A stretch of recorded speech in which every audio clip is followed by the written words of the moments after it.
are they biased or not?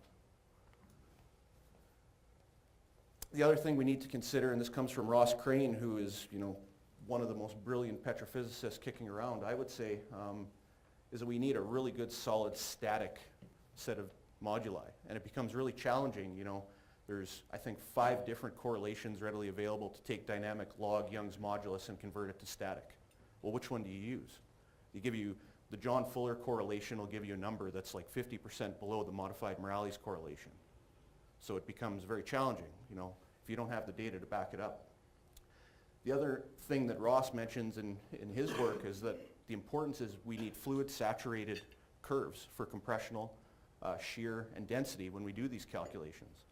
So we need to bear that in mind too, and I'm going to show you how challenging that really is in the Montney specifically. This comes from the people at NSI, and this comes back to the whole idea about a defit.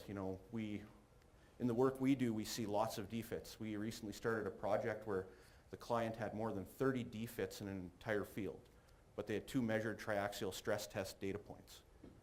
So we get huge variance in pore pressures, gradients, structural regime, but we're not calibrating to what the rock properties are. And that's kind of, I think, one of the big points to this is a defit really isn't enough, and we're really going to highlight that.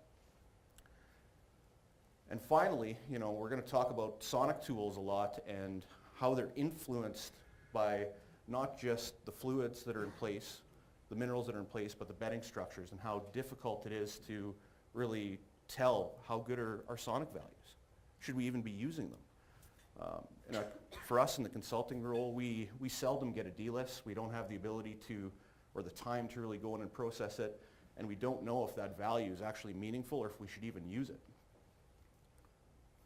So that's just to kind of frame where we're going to go with this.